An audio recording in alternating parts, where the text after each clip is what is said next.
Bien, bonjour tout le monde. Donc je vais vous retracer, faire le bilan du programme 3, en termes de publication, de financement et de présentation. Voilà, on a eu la présentation de Stéphane Raffard, voilà, qui nous a présenté une situation complexe liée à la vaccination, donc la vaccination anti-Covid, dans le cas de la schizophrénie. On peut élargir très probablement à des populations cliniques qui sont en dehors finalement qui sont mis en marge de la société et de tout ce qui va être dépistage, vaccination, enfin tout ce qui va être autour de la prévention santé. Donc encore une fois, une présentation très intéressante sur ce sujet.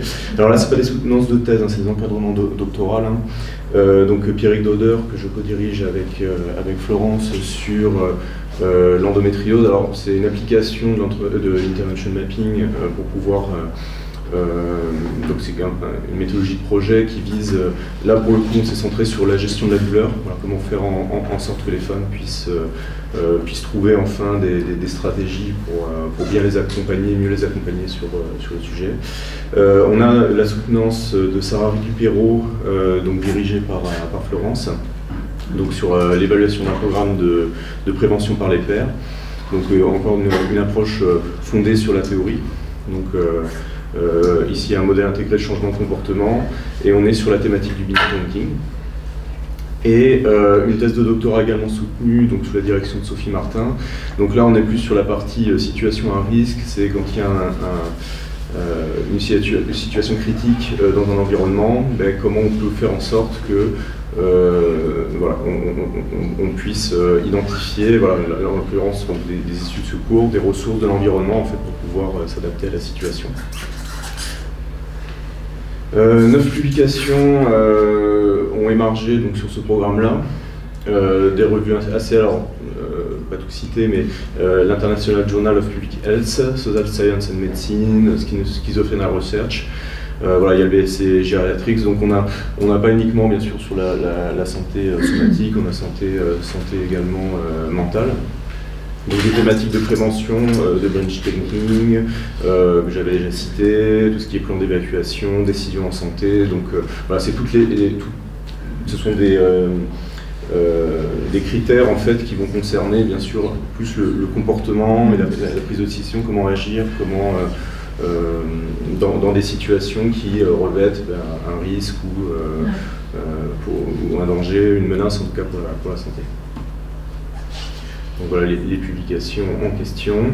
Bon là encore, on ne prétend pas être exhaustif sur le nombre de collaborations. Une des difficultés que j'avais déjà soulevées en juillet dernier, c'est que en fait on passe très vite en planification de programme, d'une analyse des besoins, c'est-à-dire le programme 1, programme 2, à tout de suite l'axe 3 d'intervention. Donc la partie comportement, voilà, c'est souvent une étape assez, qui met du temps à venir, parce qu'il y a toute une phase d'analyse des besoins préliminaires, et ensuite on pense très rapidement à l'intervention, c'est-à-dire la concrétisation de comment on fait pour cibler, voilà, c'est la problématique qu'on a pu identifier.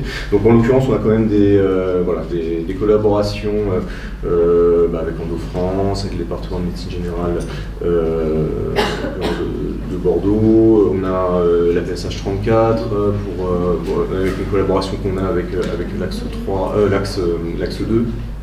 Voilà, donc sur tout ce qui est insertion des publics limités par un trouble de santé. Donc voilà, on travaille avec la dépistage 34. Enfin, il y a plein de projets comme ça qui s'installent aussi et qui s'inscrivent dans la durée.